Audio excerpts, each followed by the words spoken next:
And precisely just a few months away from the swearing-in of President-elect Donald Trump in the United States, we invite to our studio Professor Carlos Garrido, Director of the U.S. Midwestern Institute and Secretary of Education of the Communist Party USA. Professor, Trump is already naming the members of his cabinet, and one of those names is Marco Rubio, who is known for professing a profound hatred towards Latin American progressive nations. What can the region expect for the upcoming years with these names involved in the U.S. decision-making?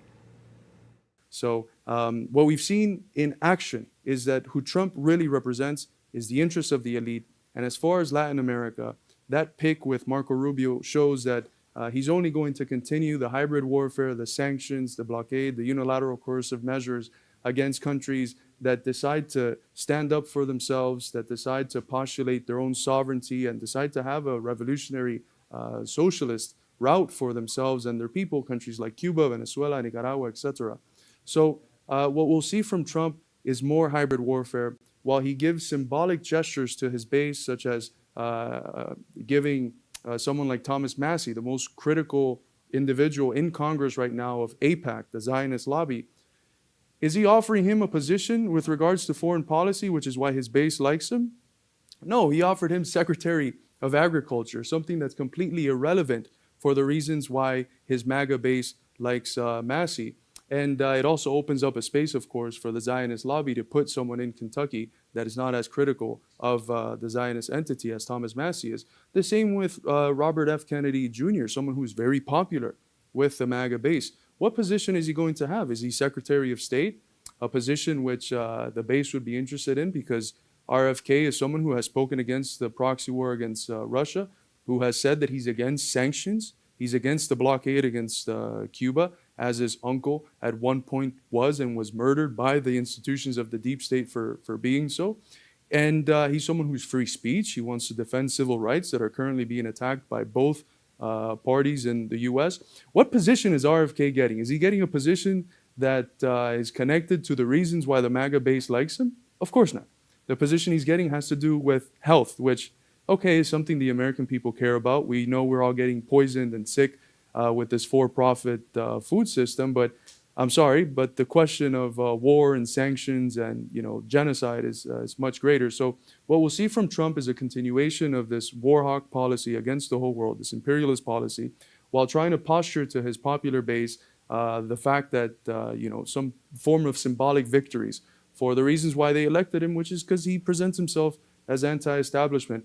And I don't think the American people are going to fall for it. They're way too smart. The thing that distinguishes the MAGA base from the people that vote for the Democrats is that the base of the Democrats are never critical of the Democrats. You can look at the most ardent supporters of the Democrats, or the most mild ones.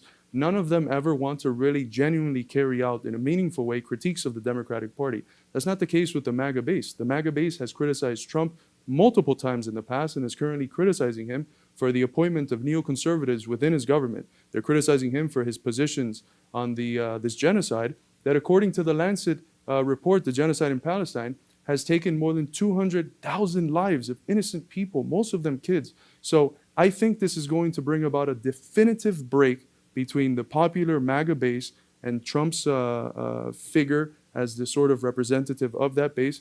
And that base is going to be up for grabs, and hopefully it's up for grabs by more progressive forces in the U.S. that are developing already. Professor, many believe Republicans and Democrats differ over the most pressing priorities for the nation's immigration system, with Democrats being showed as the ones who apply more humane and softer measures. However, data reveals that there is no big difference in terms of immigration policies and deportation numbers. What is your opinion on this? The reality is this, and it might be uncomfortable for some people to accept, but Obama deported more people than Trump. And at the current rate, it's true of the Biden regime as well. So why is it such a central part of the Republican and Trump's campaign to be against immigration, which is something that they try to spin with a popular appeal? They try to tell the working class base, hey guys, I know your lives are horrendous. You know whose fault is it? It's not the fault of the elite. It's not the fault of the ruling class of this country that has miserated you, that has indebted you. and that has kept you in the most profound forms of socio-alienation that leads you to do shootings and to do all these horrendous things that we Americans have to live through. No, it's not the problem of the system or the ruling class.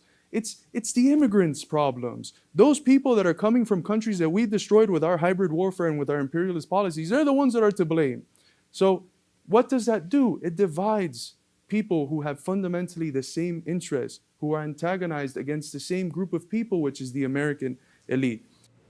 Thank you very much, Professor. We were speaking to Professor Carlos Garrido, Director of the U.S. Midwestern Marx Institute and Secretary of Education of the Communist Party USA, just a few months away from the swearing in of President-elect Donald Trump. Now let's go to other informations.